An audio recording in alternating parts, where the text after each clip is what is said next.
Assalamualaikum warahmatullahi wabarakatuh. Perkenalkan, kami dari kelompok keempat Farmakoterapi 1. Nama saya Cindy Sari Puspita Ahmad, akan memaparkan materi diagnosis dan petalaksanaan osteoartritis. Osteoartritis merupakan penyakit sendi degeneratif di mana keseluruhan struktur dari sendi mengalami perubahan patologis, ditandai dengan kerusakan tulang rawan, kartilago, nyalin sendi, meningkatnya ketebalan, serta sklerosis dari lempeng tulang, pertumbuhan osteofit pada tepian sendi, meregangnya kapsula sendi, timbulnya peradangan dan melemahnya otot-otot yang menghubungkan sendi. Faktor risiko osteoartritis. Secara garis besar terdapat dua pembagian faktor risiko OA pada faktor predisposisi dan faktor biomekanis. Faktor predisposisi adalah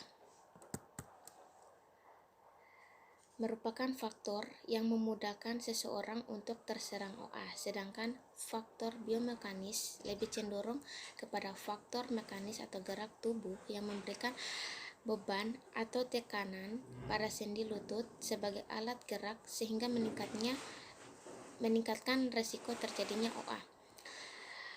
Faktor predisposisi itu terbagi atas beberapa bagian, yaitu usia, jenis kelamin,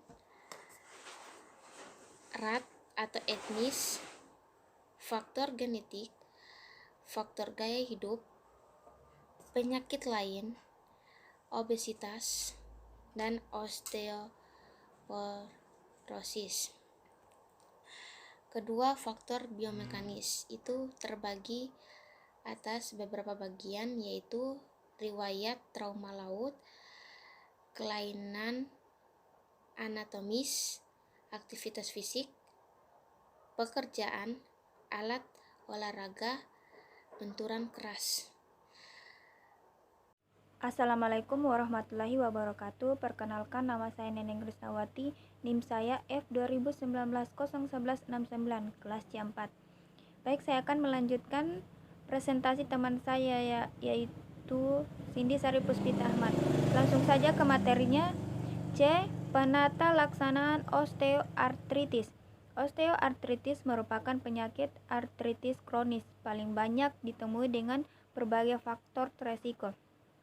Karena itu peranan dokter umum sangat penting, khususnya dalam sistem kesehatan nasional, untuk pencegahan, deteksi dini, dan penata laksanaan penyakit kronik secara umum, dan khususnya dalam penata laksanaan OA. Strategi penata laksanaan pasien dan pilihan jenis pengobatan ditentukan oleh letak yang mengalami OA, sesuai dengan karakteristik masing-masing serta kebutuhannya.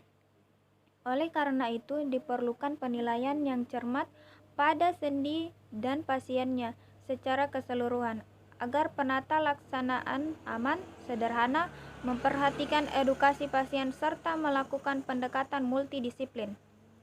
Tujuannya yaitu untuk mengurangi atau mengendalikan nyeri, mengoptimalkan fungsi gerak sendi, mengurangi keterbatasan aktivitas sehari-hari, ketergantungan kepada orang lain, dan meningkatkan kualitas hidup.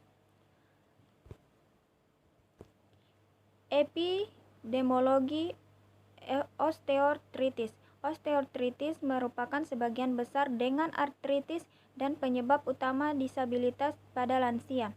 OA merupakan penyebab beban utama pasien, pemberi pelayanan kesehatan, dan masyarakat. WHO melaporkan 40% penduduk dunia yang lansia akan menderita OA. Dari jumlah tersebut, 80% mengalami keterbatasan gerak. Penyakit ini biasanya terjadi pada usia 70 tahun. Bisa terjadi pada pria dan wanita, tetapi pria bisa terkena pada usia yang lebih muda. Prevalensi osteoartritis di Indonesia cukup tinggi, yaitu 5% pada usia 40 tahun, 30% pada usia 40-60 tahun. dan 65% pada usia lebih dari 61 tahun. Berdasarkan studi yang dilakukan di pedesaan Jawa Tengah menemukan prevalensi untuk OA mencapai 52% pada pria dan pada wanita antara usia 40 sampai 60 tahun di mana 15,5% pada pria dan 12 pada wanita. D. Pathogenesis osteoarthritis.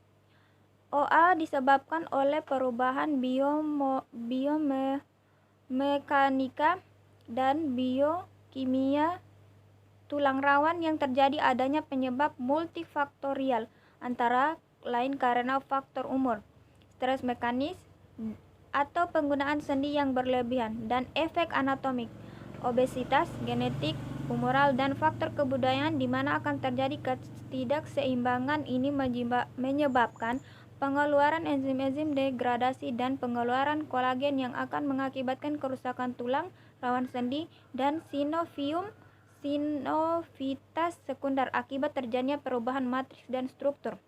Selain itu juga akan terjadi pembentukan osteofit sebagai suatu proses perbaikan untuk membentuk kembali persediaan sehingga dipandang sebagai kegagalan sendi yang progresif.